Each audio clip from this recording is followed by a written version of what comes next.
dan sebagainya. Ada yang usul terminologi lagi.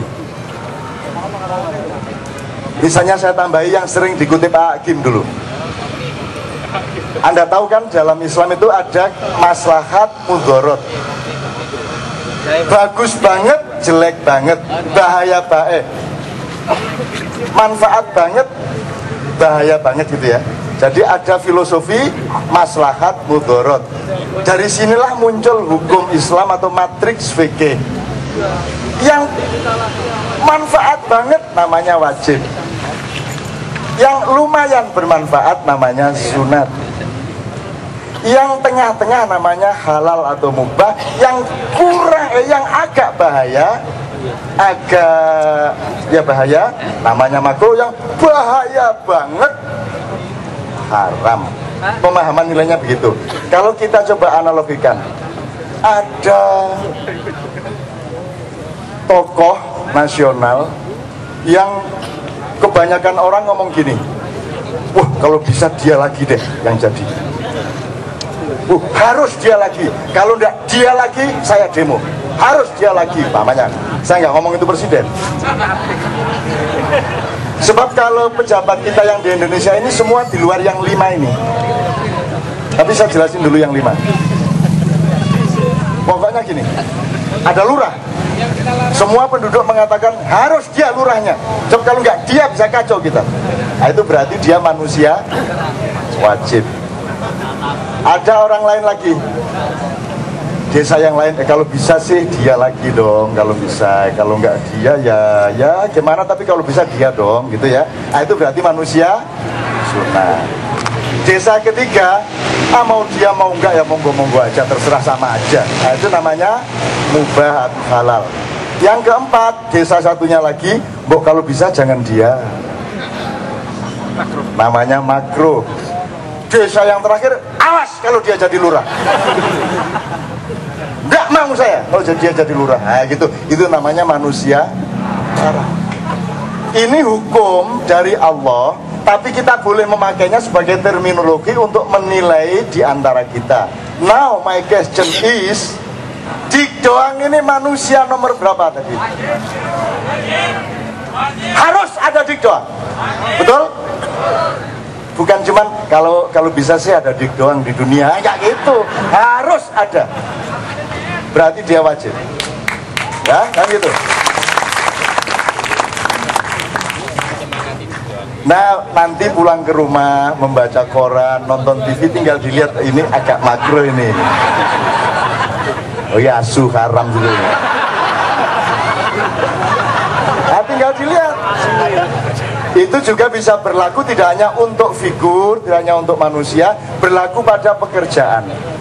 Karya juga begitu. Ada tayangan, wah ini bagus nih, harus ada ini, harus ada ini. Nah, ada tayangan, enggak usah gitu.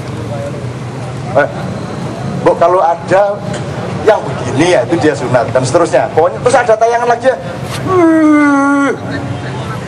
Gitu ya.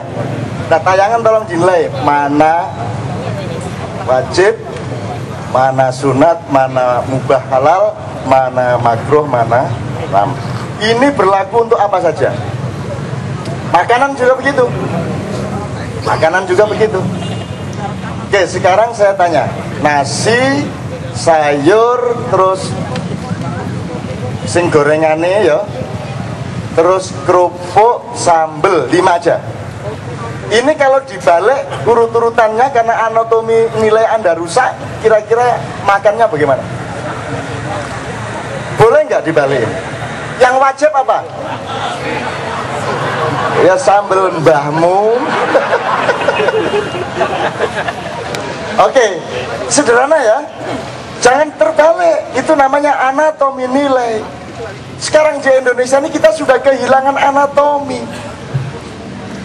Bahkan orang tidak bisa menilai dirinya sendiri. Masa Pak Wiranto jadi wakilnya Yusuf Kala coba. Loh yuk terbalik dong, kasihan dong. Masa derajat seseorang ditentukan berdasarkan jumlah perolehan dalam pemilu?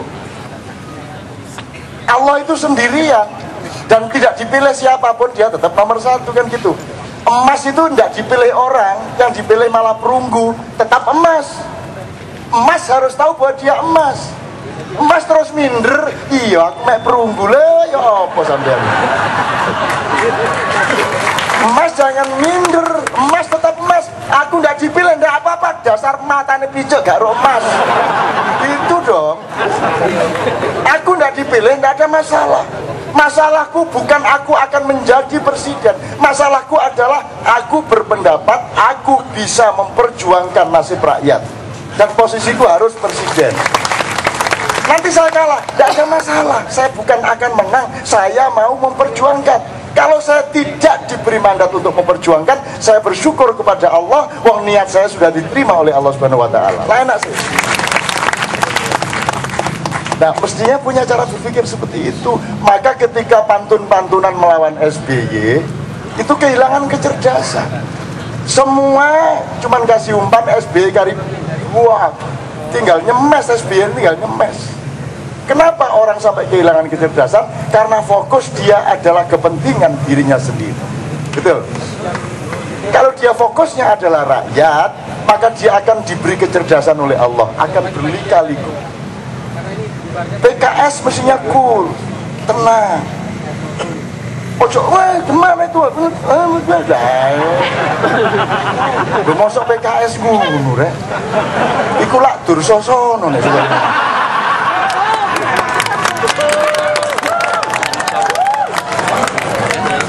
Ini bukan soal Budiono ini soal komposisi dong antara yang nasionalis sama yang Islami, kan gitu kan?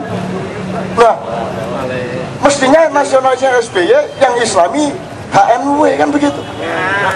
Kan kita masih mengakomodasi kemungkinan seperti itu. Sebagaimana sekarang yang terjadi, yang nasionalis SBY Yusuf Kala Islami. Dula angel meneh toh. Itu idiom-idiom yang sangat kelabu, yang sangat tidak bisa dipegang anatomi nilainya. Mana sih yang lebih Islami, Yusuf Kala apa SBY? Yo angel delok. Yang Islami itu ya apa caranya? Apa nek? Alhamdulillahirabbil alamin. Qala Rasulullah sallallahu alaihi wasallam, yang artinya apa itu saya lebih Islami? Yo gorong mesti rek. Mari ngono ngeloni wong.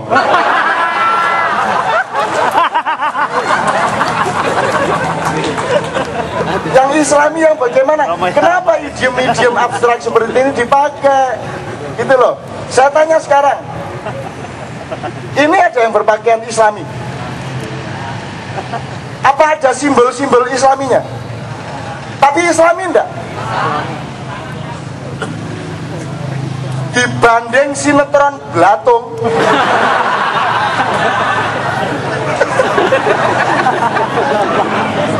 Islami mana? Mari kita temukan Islaminya. Islami itu kan kata sifat dari Islam. Kalau Islam itu harus orang yang beragama Islam. Tapi kalau Islami itu satu sifat, dia boleh Kristen, dia boleh tidak beragama, tapi punya perilaku yang bersifat Islam, maka disebut Islami. Tapi maukah parpol-parpol menerima bahwa ada seorang tokoh Kristen umpamanya yang berperilaku Islami? Bisa nggak dia dianggap Islami? Selama ini yang disebut Islami mesti orang Islam, itu salah. Anjing itu Islami banget. Anjing, kalau kencing gini, Islami toh? Islami enggak? Loh, anjing kok? Loh, nek sampean ngene lah, itu gak Islami. Kalau anjing Islaminya ya gitu itu. Masa anjing terus cari toilet di terminal, ya?